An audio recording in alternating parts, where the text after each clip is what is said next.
Peace, my family, and we're all back to all. And those coming out and had good cocoon for the first time, welcome.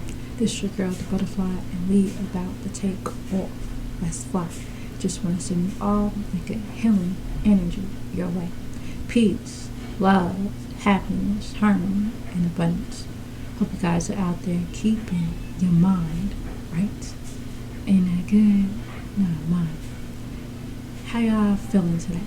Hope you guys are examining your energies each and every day, seeing how you're feeling out here, and begin to make the needed changes that is needed to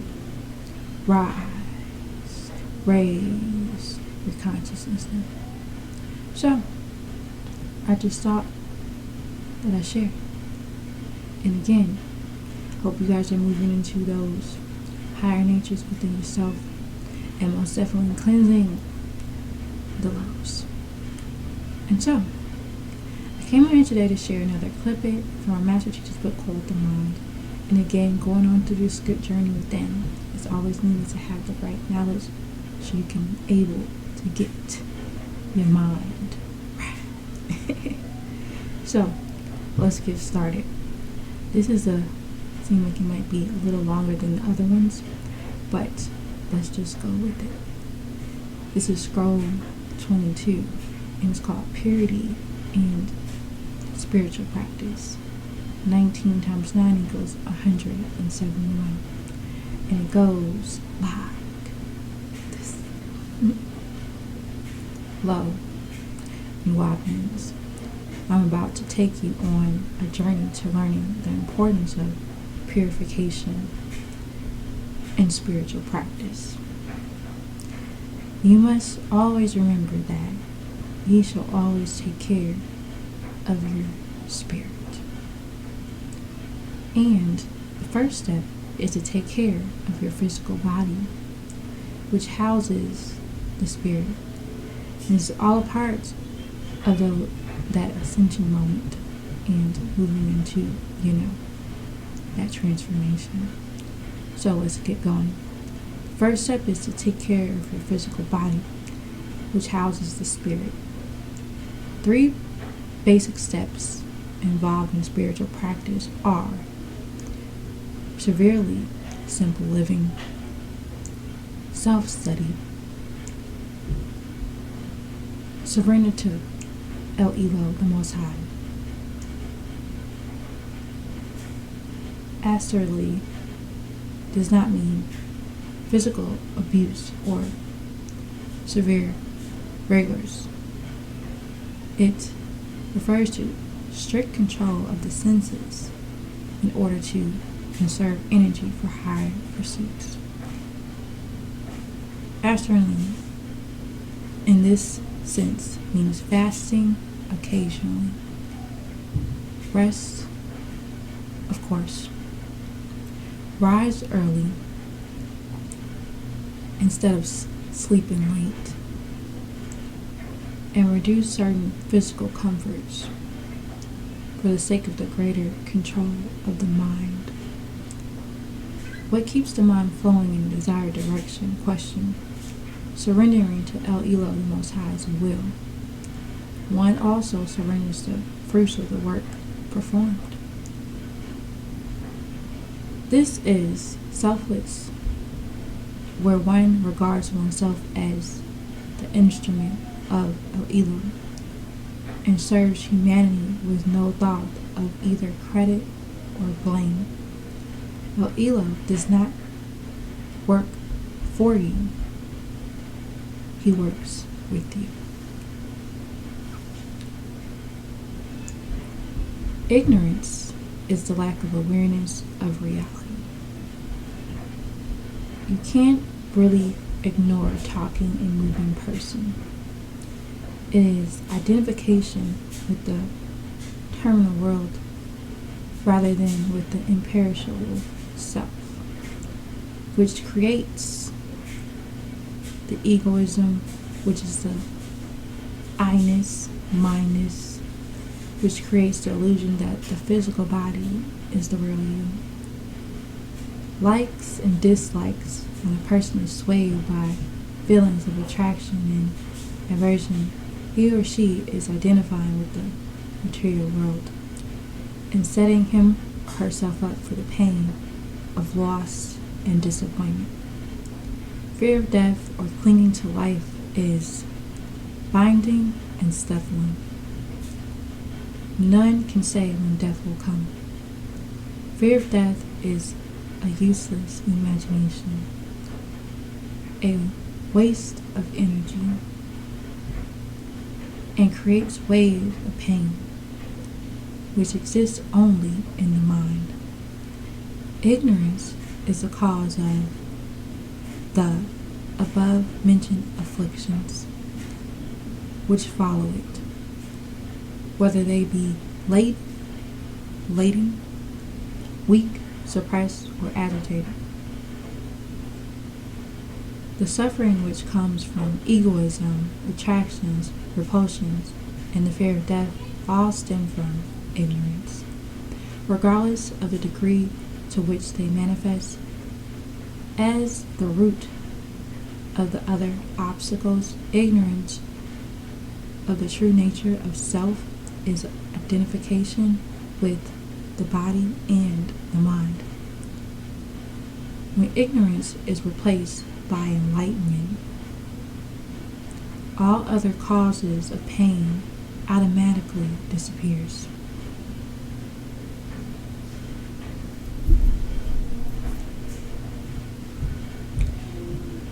When in a state of ignorance, if an enocyte, a mortal, makes or mistakes what is mundane for what is supreme, he or she cannot differentiate between that which will bring pain to the mind and the body, and that which will bring immortality.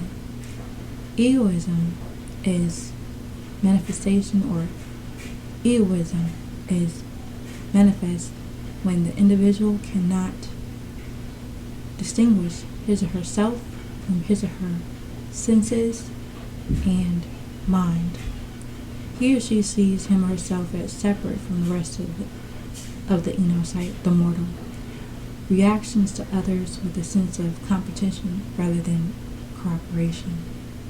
Attraction is that which dwells on pleasure. Most think of attraction and pleasure as positive things, but when associated with objects of the material world, they invisibly bring pain. Nothing in the physical world is permanent. Hence, the constant fear of loss and loss itself keeps those seeking pleasure in unhappy states.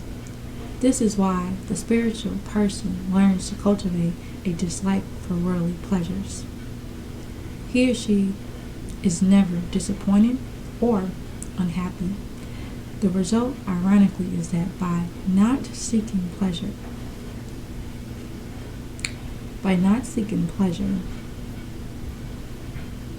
he or she is always happy. Just as attraction brings pain, so does aversion.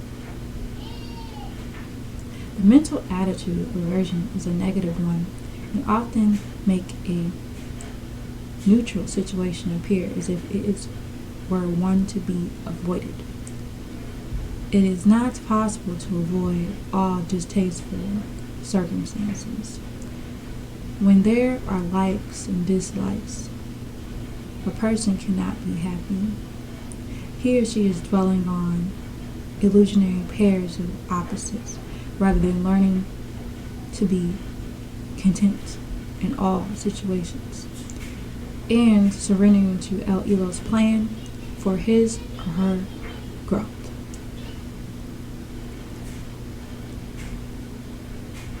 Fear of death is the continuous desire to live, which is rooted in the minds of the wise, even in the minds of the wise.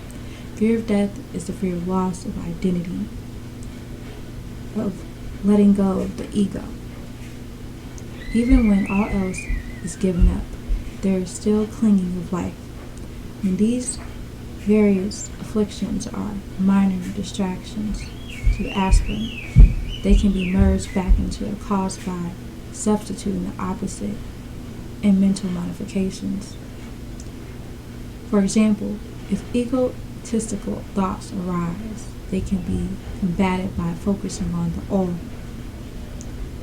and you being a part of a greater love. If feelings of attraction or avoidance enter the mind, then contentment or acceptance can be substituted. If the affliction are evoked and are great distractions to the mind, they can be elevated through regular meditation and prayer. The law of fates states that every action brings about an equal and opposite reaction. Whatever is done to others will return to the doer. Most people are continually creating new fatal situations. This is due to ignorance and its accompanying afflictions. Before the final emancipation, all debts of fate must be worked out, whether one decides to do it so in the present life, in a form of hell, or on other lower planes, which are referred to as hell. Each must reap what he or she sows. Various life experiences are due to the situations of fate that has earned him or her by his or her thoughts, words, and deeds. Remember, they have pleasure or pain as their fruit, according to whether there is a virtue or a vice. Overstanding this, the spiritual person strives to do only agreeable actions and to accept peacefully the ill that comes his or her way, so that all of his or her seeds of fate are burned and no new ones are sowed. Violence to others, whether in thought, word, or deed, must be avoided. Non-injury means more than restraining from inflicting physical pain. Mental pain can be far more devastating. When one is established in complete harmlessness, even wild animals will approach in peace. The function of truth is to maintain harmony through trust. It is better to be silent than to tell a lie. It is better to be silent. It is better to be silent than to tell a truth that will cause pain or that springs from a wrong motive. A truthful person has power, for what he or she says comes to pass, and his or her words becomes law. Cleanliness also extends to the mind.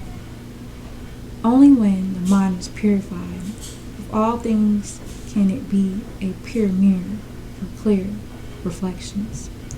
Laughter comes from stimulation, but a smile comes from inner peacefulness.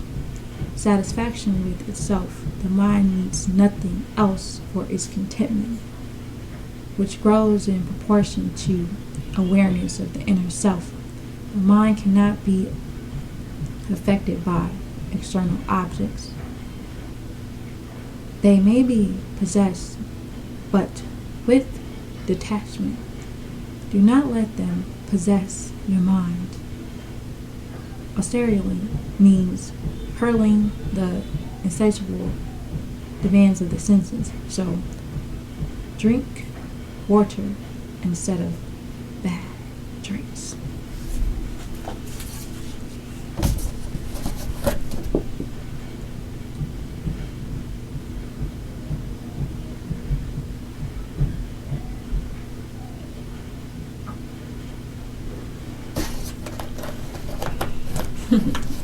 sip of water. Real talk.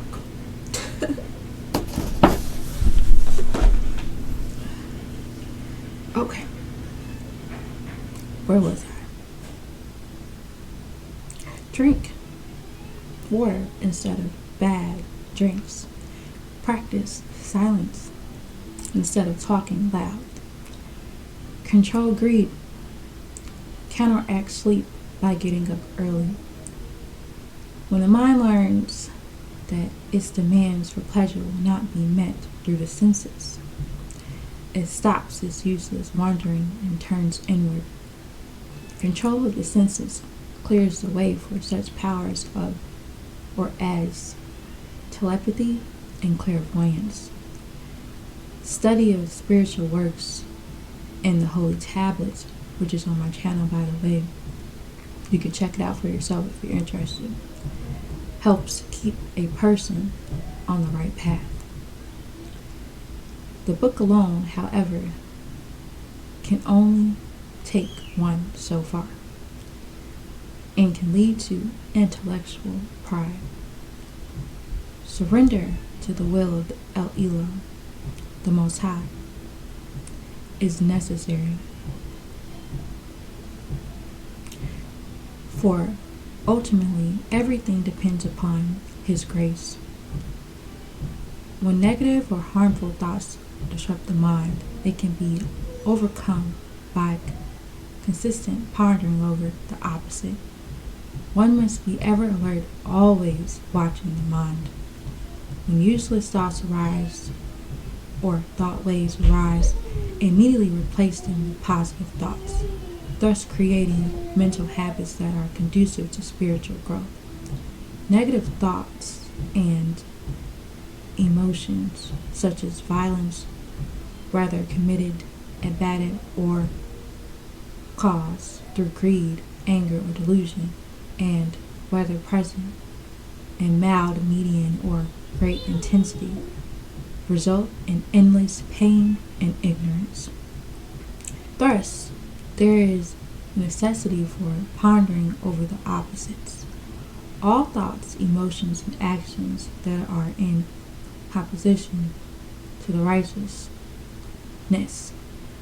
bring about the fate of further pain and ignorance.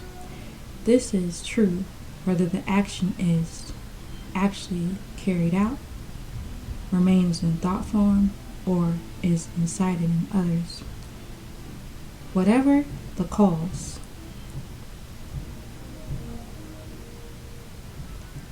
whatever the degree of involvement, fate is still incurred. This is why it is necessary to substitute positive subliminal thoughts the moment negative ones arise. Caught arising in the mind, one who is firmly rooted in nonviolence resonates this conviction to others. He or she is so powerful that not even violent thoughts can exist in his or her presence. The more a person, or the more a spiritual person, flees from material objects, the more they seem to come to the inner-sight, the mortal.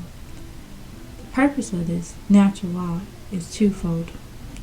The first is so that he or she may be tested and confirmed in his or her renunciation, and the second is so that he or she, as a wise person, may appropriately dispense the wealth to benefit an enosight or mortal. The enosight mortal is ever searching for happiness in external objects, but it can only be obtained when the mind is satisfied with what has been allotted and is no longer looking. When the mind is stilled and content, happiness is automatic. When austerities